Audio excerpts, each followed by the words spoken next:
My dear brothers and sisters, today I would like to speak to you something very important connected to the present times of crisis.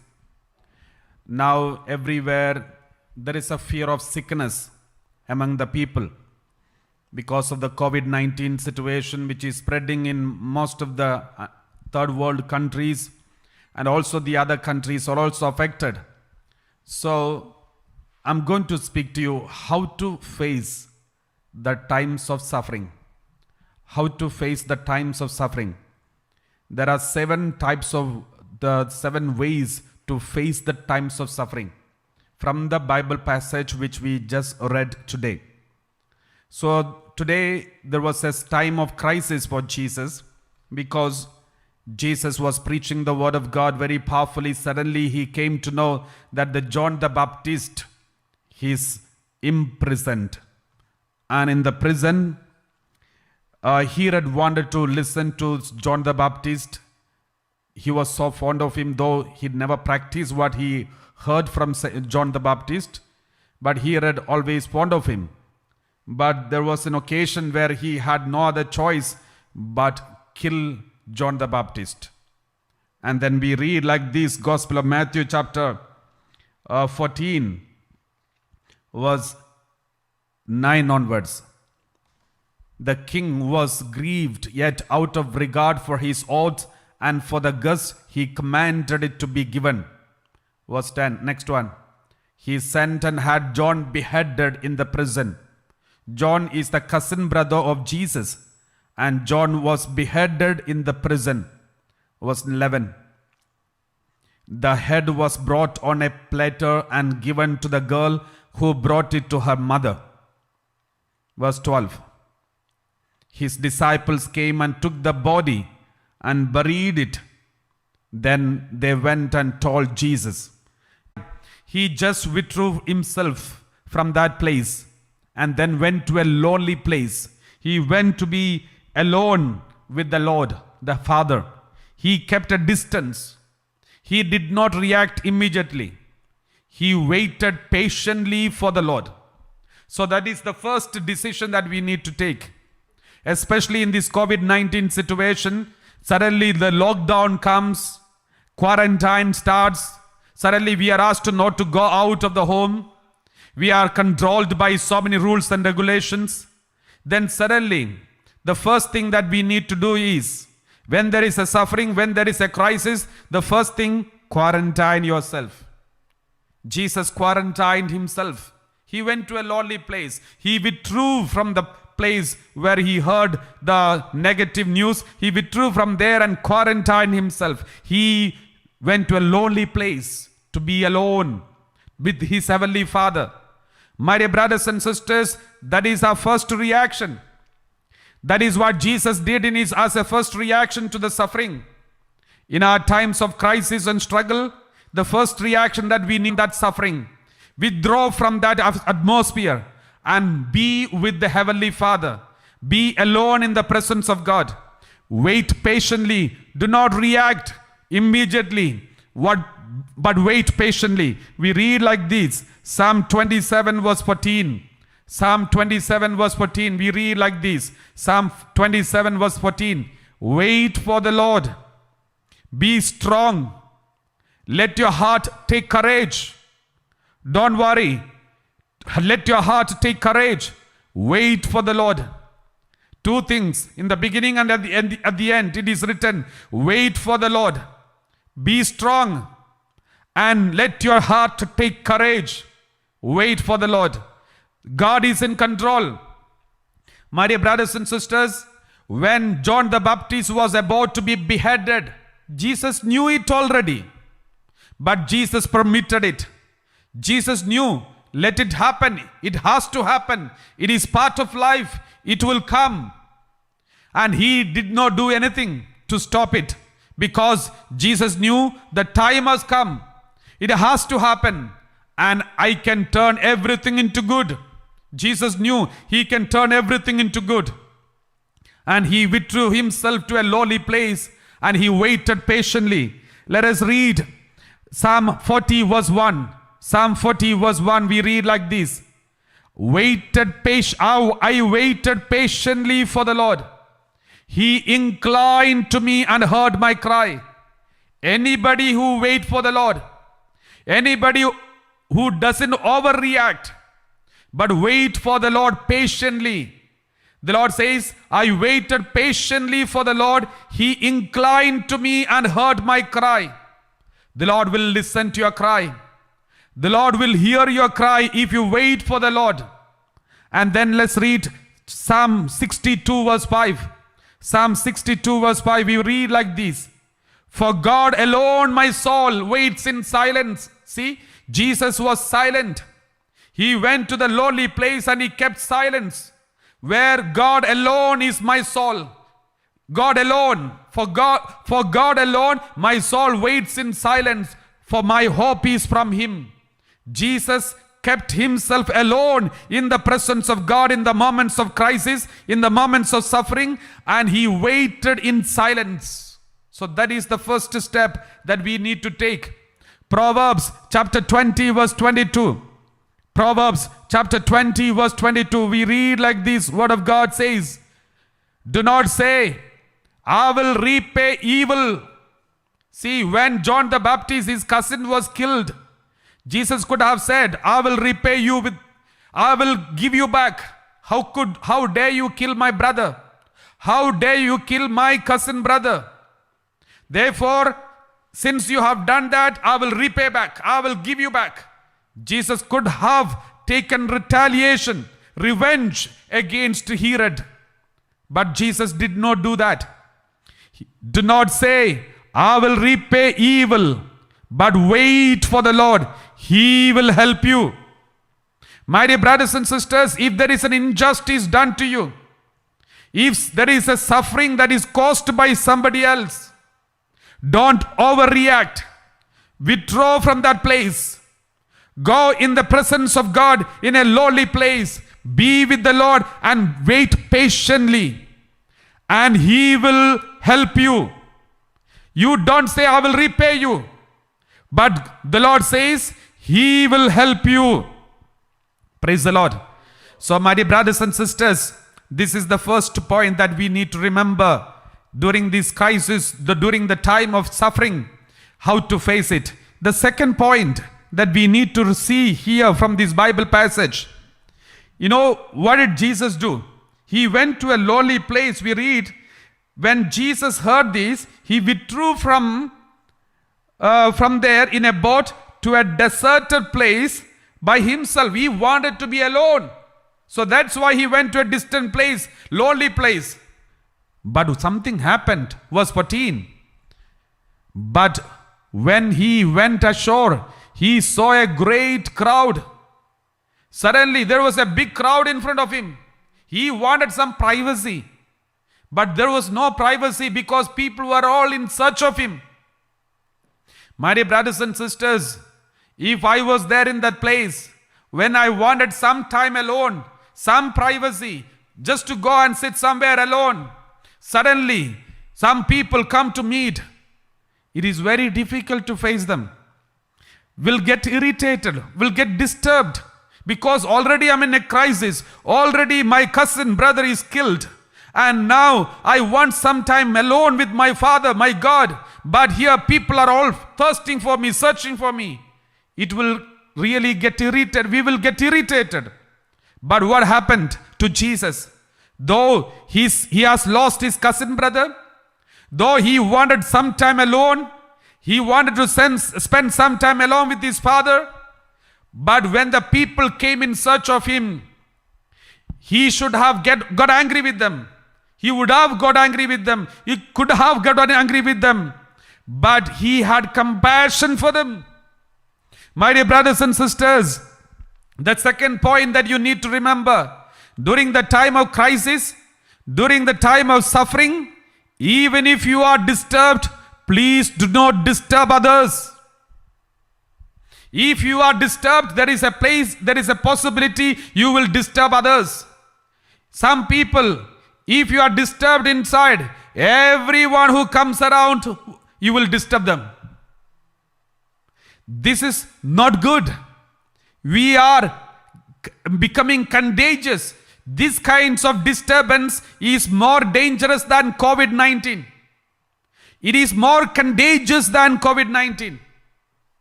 It will, within seconds, this spirit of disturbance will be spread in the whole community, in the whole family. Sometimes, some mothers, when they are disturbed, children can easily understand the way the plates are hitting each other in the kitchen, the sound which is coming out of the kitchen, or maybe the things which are hitting on in the even cleaning time and any time. When you see the sound that comes out, you know there is something disturbing my mother. The same way, father, when he comes back home, if he is in a disturbed mood, he will also disturb everyone in the family. For small things get irritated. Even when the small baby comes and touches him, he will shout at the baby. And the baby will not understand why the father is shouting at him. So because there is a tendency of the human being, if I am disturbed, I will disturb everyone. I will disturb everyone around. Here, Jesus was very disturbed. He lost his cousin brother. He wanted to spend time alone with his father. But he could not, because thousands of people have flocked. They all want to speak to Jesus. Then what was the emotion that came out of Jesus? The emotion that came out of Jesus was compassion, my dear brothers and sisters. Therefore, the second point, how to face the crisis of time of suffering, how to face a crisis struggle, what we are supposed to follow. The second point is, if you are disturbed, make sure that this disturbance is not contagious, and make sure that it doesn't transfer to the other person. We read one word of God, Gospel of John chapter 13. Gospel of John chapter 13 verse 21. John 13:21. After saying this, Jesus was troubled in spirit and declared, very truly I tell you, one of you will betray me. Jesus knew one of them is going to betray him. He was troubled in the spirit. He was troubled inside.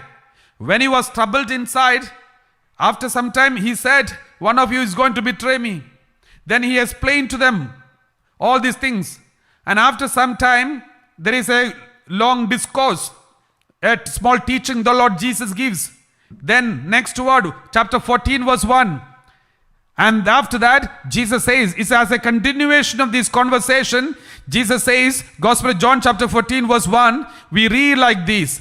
At that time, Gospel of John, a continuation of the same Gospel. Gospel of John chapter 14 verse 1. You know, chapter 13 verse 21 we already read. Jesus was troubled in the spirit. Now as a continuation of it, Jesus says, do not let your hearts be troubled. Believe in God. Believe also in me.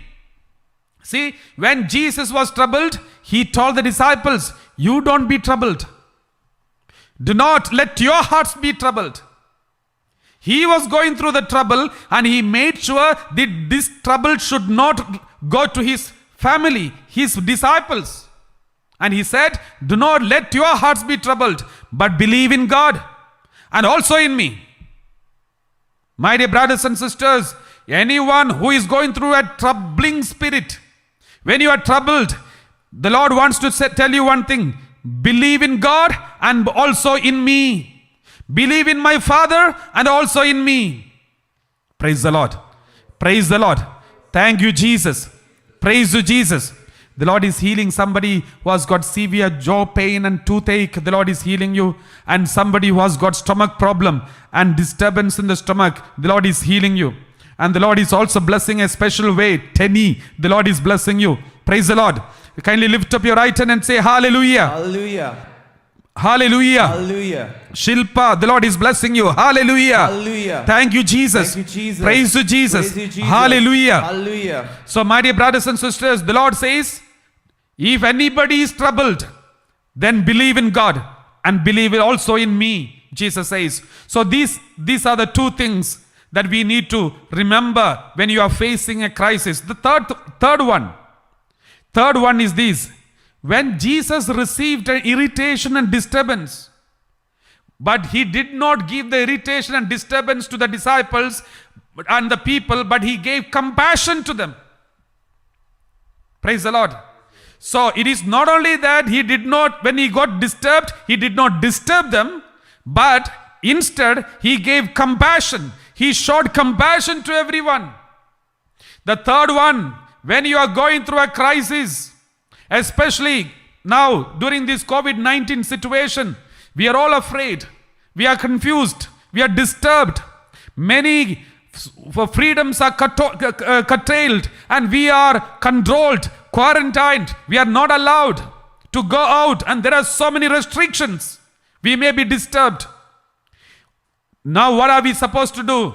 Do not give the same disturbance to everyone. Do not disturb others. But instead, let us show compassion to everyone. Let us help each other. This is exactly what the health workers are doing today.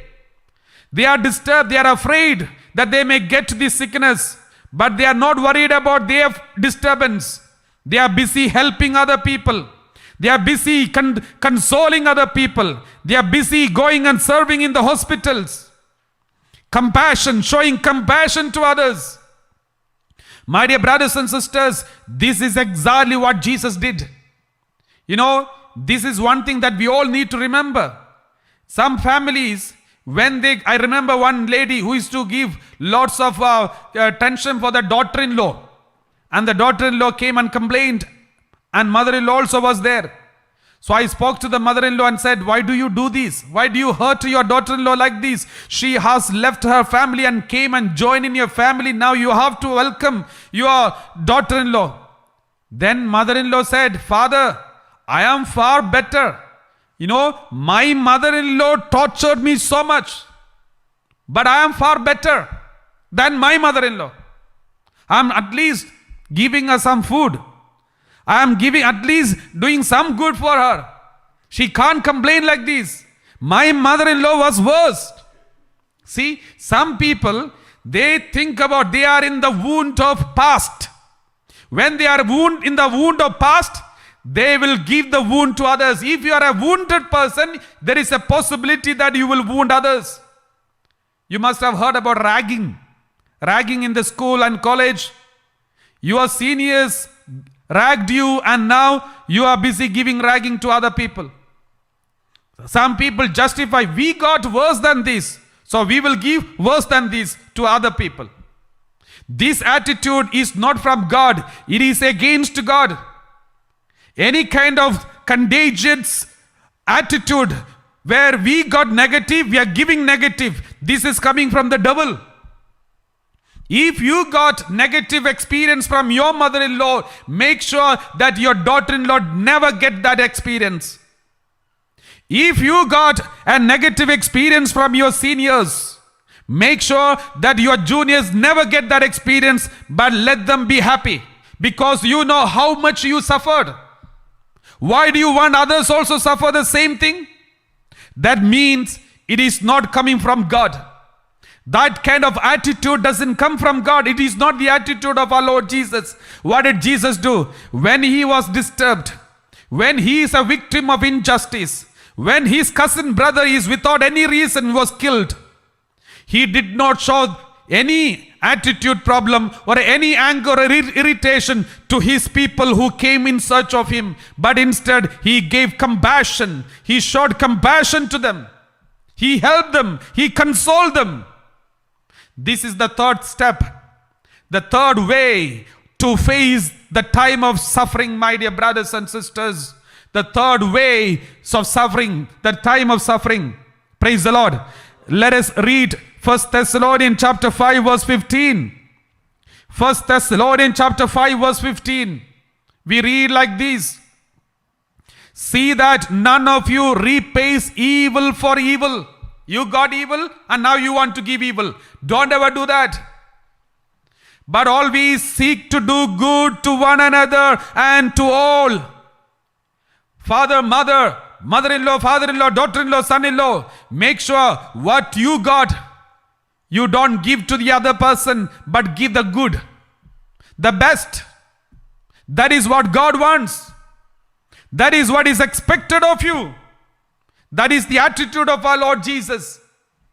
Let us read 1 Peter chapter 3 verse 9. 1 Peter chapter 3 verse 9. We read, do not repay evil for evil or abuse for abuse. Many people, they got evil, they want to give evil. They got abused, now they are abusing everyone. One boy was caught in the very act of raping a small girl and killed her. After that, he came to the police. And then he admitted one thing. He was abused when he was small. And this he has not forgotten. He is hating everyone. Now he is busy abusing others. All those who are victim, be very careful. If you don't come out of this wound of victimization or being a victim, if you don't come out of it, there is a possibility that you may make others victims. If you check all those who are busy hurting others and abusing others, if you check their past, they also have gone through some kind of negative experience.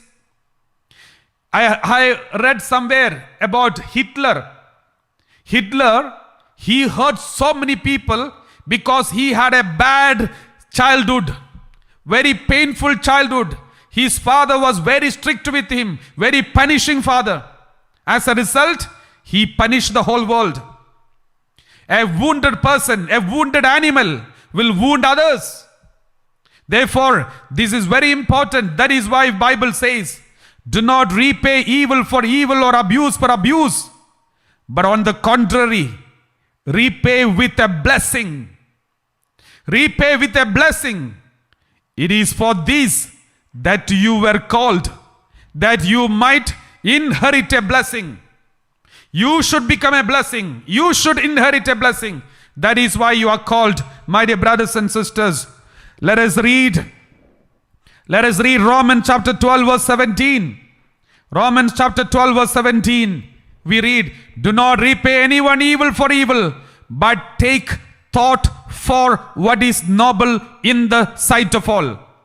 Let us read Proverbs 28 verse 10. Proverbs 28 verse 10. We read like this in the word of God. Those who mislead the upright into evil ways will fall into pits of their own making, but the blameless will have a goodly inheritance. Those who are giving evil to evil, they will fall into their own pits, will fall into pits of their own making, but the blameless will have a goodly inheritance or godly inheritance.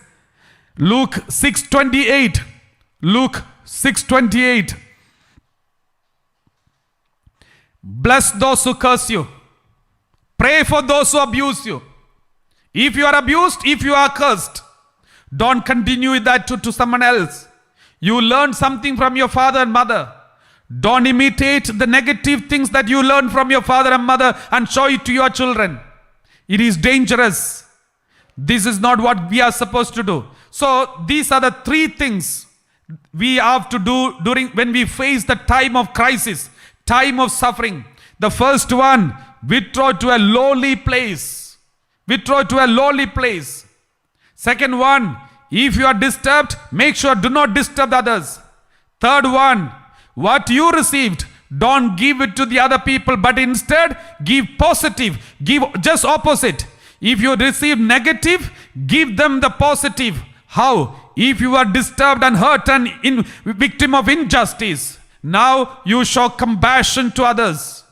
Because you never got compassion. You never got mercy and pity. Now you show to others. This is what Jesus did. He was a victim of injustice, but he showed compassion to others. The fourth one, when he faced the suffering, his brother is killed, his cousin brother is killed, and he's in a big turmoil and confusion. What did he do? He decided to go and spend time in prayer.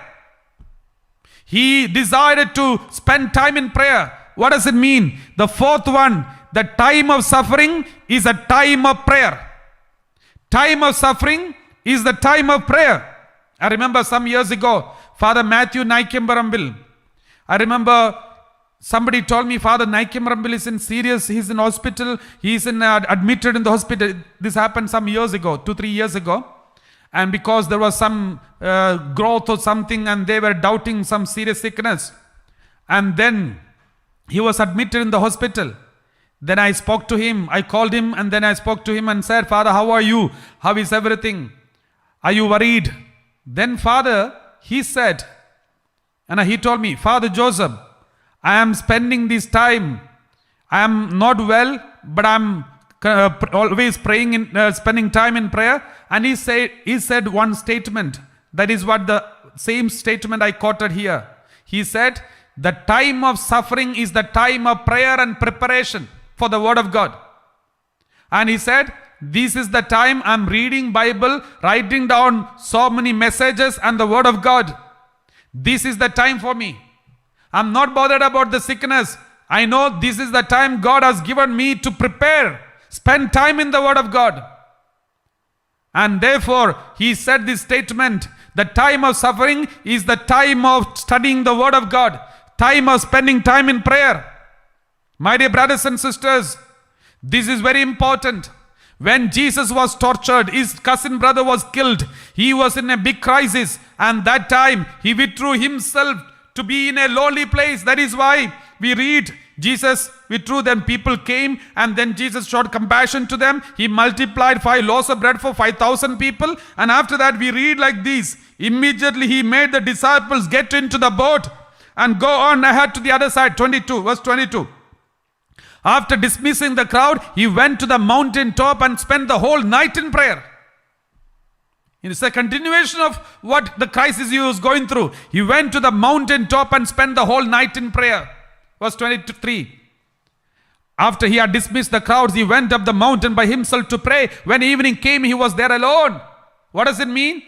He started, as soon as he came to know that John the Baptist is killed, he withdrew to a lonely place to pray. But he could not pray because people came. Then he multiplied 5 loaves of bread for 5,000 people and gave them all food and enough and more food and healed all of them. Then he forced them to go. Now you got what you need. Now you go because I need some time. And then he went to the mountain top and spent the whole night in prayer. Because this is the time of crisis, time of suffering. The time of suffering is the time of prayer. My dear brothers and sisters, during this COVID-19 lockdown, when the moment the lockdown started, the moment we started the live streaming,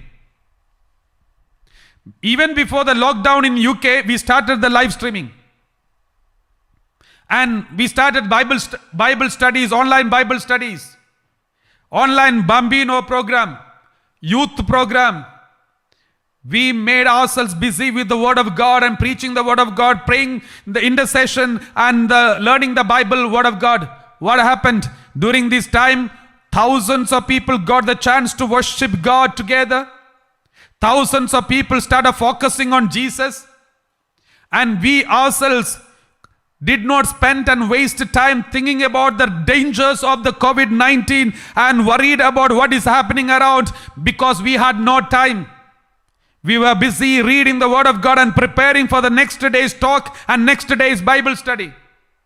That helped us a lot. All the team members here, all those who are busy here in Divinity Center.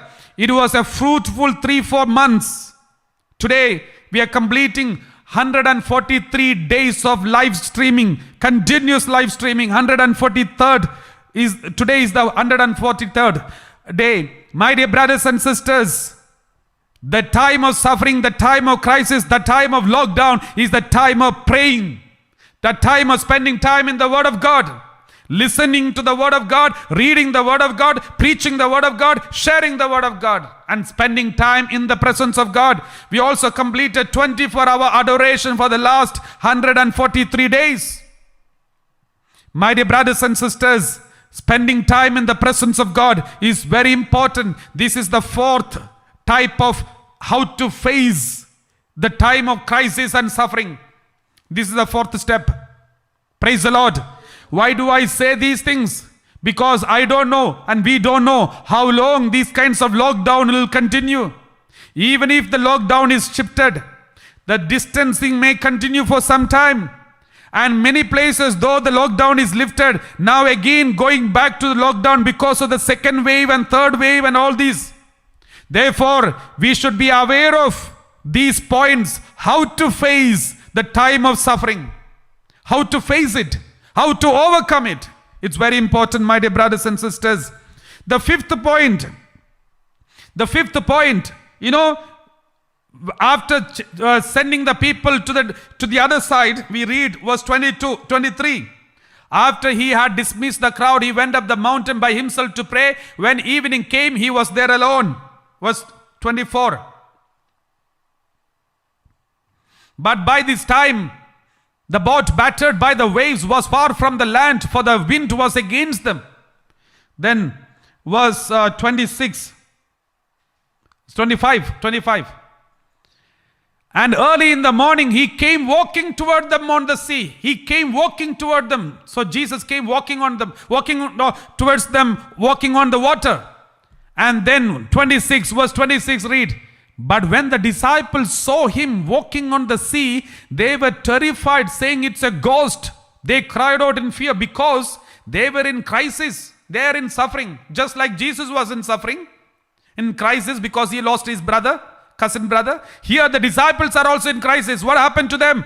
The waves are beating into the boat. Terrible windstorm. The boat was shaking and they were expecting death. And that is when Jesus came walking on the water. And then suddenly they saw Jesus and they cried loudly and said, ghost. What does it mean? During the suffering, there is a possibility that we may look at this ghost and evil more than God. We have a tendency to look at evil spirit during the suffering more than looking at God. I have seen any time when there is a crisis, the first comment people say, Father, the evil is attacking.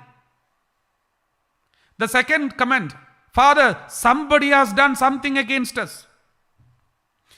And this is how the first reaction. Any negative things happen, any suffering happens, the first comment is, evil is attacking, evil one, ghost, devil, witchcraft, black magic. Our focus unknowingly is turned towards negatives. But Jesus says, look at me, it's I am. It's I am. Don't unnecessarily focus on evil one during the time of crisis. During the time of crisis is the time that you have to look at me. It's I am. Look at me. Even then, suddenly Peter said, Jesus, if it is you, I never thought it is you, but if it is you, command me, let me come. Then Jesus said, come. And then Peter jumped into the water. And then he started walking. Looking at the face of Jesus. He started walking, but he could not continue looking at the face of Jesus because suddenly he had a tendency to look at the negative. Everyone has got a tendency to look at the negative. Looking at Jesus sometimes feel boring because there is nothing entertainment. We don't see anything entertainment. But something negative is always attractive. That is why many people are afraid of horror movies, but they are so fond of horror movies. And they are afraid, but they are so fond of it. And this is how the tendency of human beings. So he was afraid of the calamities, windstorm, lightning, thunder. So instead of focusing on Jesus, he started looking around. He wants to focus on that. The moment he started focusing on that, he started to sink. He started to drown in the water. And my dear brothers and sisters, and then Jesus immediately, he stretched out his hand and took hold of him and lifted him out. So my dear brothers and sisters, this is very important. The one who is able to make you walk on the water, he is calling you. He is able to make you walk on the water. Therefore, don't look at the ghost and waste your time unnecessarily during the time of crisis. God will never permit anything evil unless He has some plan for you. Praise the Lord. Let us read this word of God. Gospel of John chapter 19 verse 9 onwards. 19 verse 9 onwards. He entered his headquarters again and asked Jesus, "Where are you from?" But Jesus gave him no answer. Verse 10, we read like this. Pilate therefore said to him, "Do you refuse to speak to me? Do you not know that I have power to release you and power to crucify you?" Pilate said in front of Jesus, Pilate said, "Do you refuse to speak to me? Do you not know that I have power to release you and power to crucify you? Don't you know that I have power?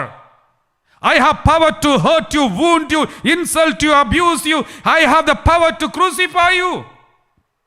Then what did Jesus say? Verse 11. Jesus answered him, "You would have no power over me unless it had been given you from above." My dear brothers and sisters, don't be afraid of evil one. Don't be afraid of ghost or any evil spirits. If anybody think that it is the evil spirit who is causing all this problem, remember this statement. Jesus told Pilate, "You would have no power over me unless it had been given you from above." No evil will happen in your life without the permission of God. No crisis will come to you without the permission of God. No struggle will happen to you without the permission of God. You would have no power over me unless it had been given you from above. Praise the Lord. Praise the Lord.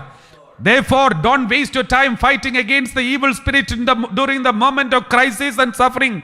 Don't go for asking, "Father, please pray for deliverance." Just wait. There is nothing happens without the permission of God. So if God permits something in your life, there is some reason for that. There is something else God wants to tell you. There is a message for you. If there is a mess here, there is a message there. If there is a mess here, there is a message there. Stop looking at the mess, but look at the message. He wants to tell you something. Through this incident, he has something to share with you. Praise the Lord. Therefore, this is the fifth point and the sixth one. And after these walking on the water, and then what happened? We read verse 32. Verse 32, we read like this. When they got into the boat, the wind ceased. Jesus and Peter, both of them entered into the boat. The wind ceased. Verse 33. Verse 33, we read, "And those in the boat worshipped him, saying, 'Truly, you are the Son of God.'" My dear brothers and sisters, the sixth point, during the suffering, during the crisis, what we need to do is just worship him. Worship Jesus. Time spent in front of Jesus to worship him. Just go on giving worship to him. And the seventh one, and after that we read verse 34. Continue reading. 34, we read, "When they had crossed over, they came to land at Gennesareth." Verse 35. After the people of that place recognized him, they sent word throughout the region and brought all who were sick to him. Verse 36. And they begged him that they might touch even the fringe of his cloak, and all who touched it were healed. All those who touched it were healed. Praise the Lord. My dear brothers and sisters, at the end, the seventh point is all what they happened, all the suffering he went through, all the crises he went through, at the end, it turned into healing and miracles and wonders. My dear brothers and sisters, all your suffering, all your time you spend during that suffering time, all the time you spend in reading the Word of God, all the time you spend in front of the Heavenly Father, and you controlled your anger, irritation, disturbance, you did not convey to others, but instead you went on giving compassion to others, and you were so prayerful. You spent the time of suffering was time of prayer. At the end, the result will be miracles and wonders. All what you have gathered and collected will be turned into a blessing and healing for thousands. My dear brothers and sisters, during this live streaming, when the miracles and wonders are happening around the world, hundreds and hundreds of testimonies we are receiving every day. This is nothing but because God is intervening. When we are ready to spend time, our energy, time, and everything for the Lord every day, 3 hours, and the preparation of hours of preparation, when we are ready to give to God for the ministry of the Lord is transforming everything into healing and miracles in the lives of thousands of people. This is how God works, my dear brothers and sisters. Therefore, remember, the time of suffering is the time of prayer and power. And you will see the result of it. And this is what I would like to share with you.